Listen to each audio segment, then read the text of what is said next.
Olá, eu sou Suzana Barelli, hoje é domingo e eu trago aqui para vocês um resumo do que foi notícia no mundo do vinho nessa semana que passou.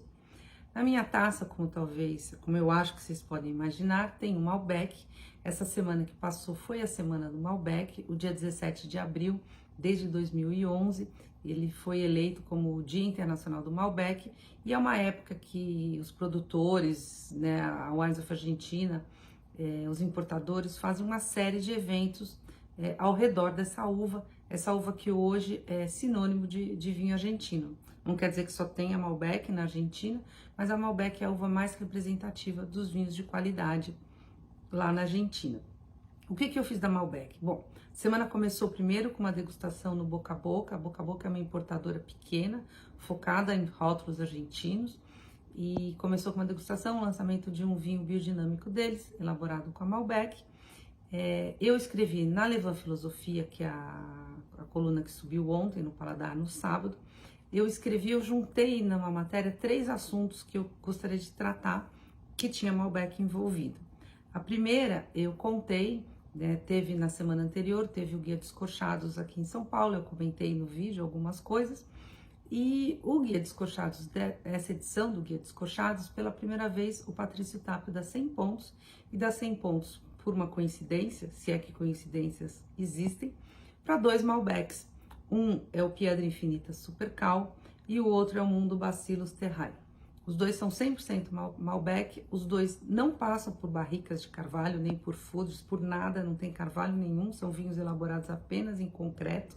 Então, também na matéria eu coloco um pouco dessa questão, até onde a madeira é importante, até onde dá para abrir mão da madeira, o que os enólogos querem quando eles abrem mão de vinificar ou amadurecer o vinho em barricas, em recipientes de madeira.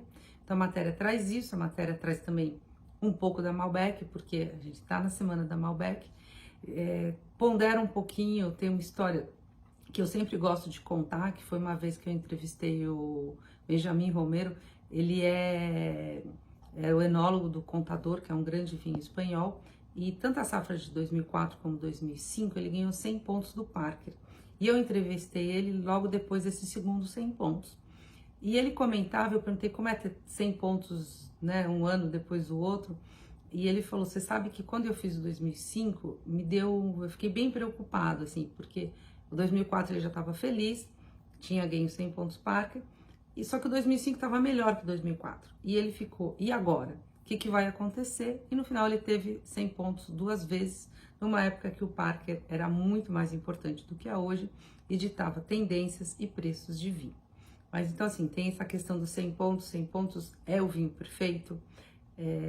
Talvez não, mas é o vinho que tem muita qualidade e que mereça uma nota máxima a se pensar. No texto do Paladar, na versão online, eu trago também alguns outros destaques do Descorchados, que não coube para colocar toda essa discussão na versão impressa, e que se quiser pode conferir, tá lá no online do Paladar. Ainda sobre a Malbec, eu escrevi sobre a uva, sobre a importância da uva para o Guia dos Vinhos, e lá eu cito alguns dos vinhos elaborados com a Malbec que estão no Guia dos Vinhos, né? E eu sei que essa segunda-feira eu ainda tenho um almoço agora da Wines of Argentina, focado na comemoração do Dia Internacional do Malbec. Então, assim, para quem gosta de Malbec ou para quem quer entender melhor a variedade, agora é a chance, porque além de tudo, assim, a grande maioria das importadoras e lojas de vinho também estão fazendo promoções com rótulos de Malbec. Além da Malbec, o outro grande tema da semana foi a passagem do Eduardo Chedrick aqui no Brasil. Eu adiantei isso na minha entrevista da semana anterior e comentei aqui com vocês, porque eu tive aquela experiência grande de passar uma semana provando os vinhos da família Chedrick lá no Chile. Dessa degustação, aconteceu em São Paulo agora e no Rio de Janeiro, e a ideia eram minis verticais do CAI, que é o Carmener do Chedrick. E foi interessante, ele pegou uma safra mais jovem, uma safra mais antiga, e você vê como tem um crescimento, um conhecimento da Carmener. Teve também prova de senha de Dom Max e do vinhedo Chedrick, que para mim a safra 2021, que é a que está no mercado do vinhedo Chedrick, é um dos grandes vinhos chilenos que eu já tive a oportunidade de provar.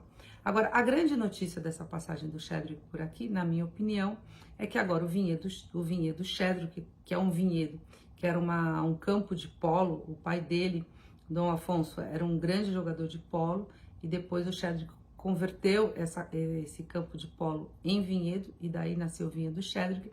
A partir de agora, ele vai ser tratado de acordo com a filosofia biodinâmica.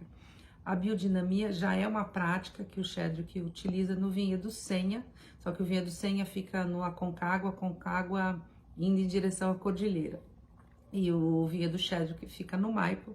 Então vamos ver o que deve acontecer com esse vinho, agora que vai ser tratado, né, com menos... Se bem que o vinhedo já era tratado com muito cuidado, e agora de acordo com a filosofia biodinâmica.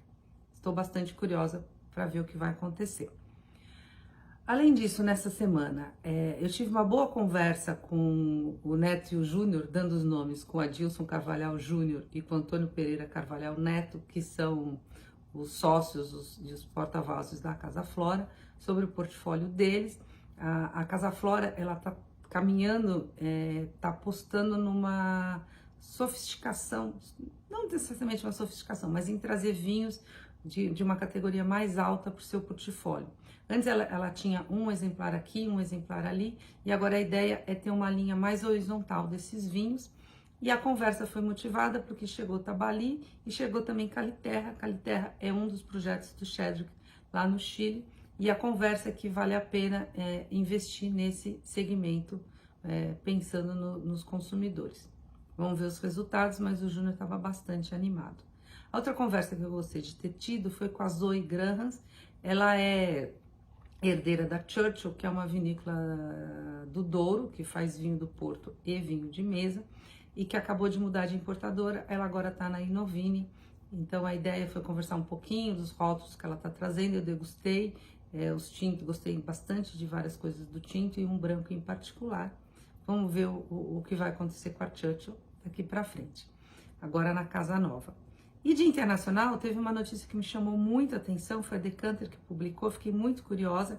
É um estudo da Universidade Estadual de Washington e que mostra que uma língua eletrônica, ela consegue encontrar falhas no vinho branco antes dos humanos. Foi uma pesquisa elaborada no qual tanto essa língua eletrônica quanto pessoas provaram vinhos que foram colocados defeitos, desde que quando foi colocado o defeito intencionalmente até a degustação, a língua percebeu essa língua eletrônica muito antes do que o paladar humano. Interessante essa pesquisa, eu ainda acho que vamos provar o vinho, desfrutar o vinho, mas é interessante ter instrumentos para, de repente, que as vinícolas possam usar para filtrar os defeitos antes do vinho ir para o mercado. Além disso, eu queria fazer um merchan. Vocês sabem que eu faço, junto com o Marcel Mila, o Ricardo César e o Beto Gerosa, o Guia dos Vinhos, que está indo para a sua segunda edição. E o Beto Gerosa, ele tem um blog, que chama Blog dos Vinhos, e o blog do Gerosa traz o último texto que está lá, ele fez assim uma auto-entrevista sobre o Guia dos Vinhos, tipo perguntas e respostas, e eu adorei o texto, por isso que eu estou falando aqui, e fiquei com vontade, ainda vou fazer uma matéria assim, em que eu faço as perguntas e eu respondo, tipo, sendo uma auto-entrevista.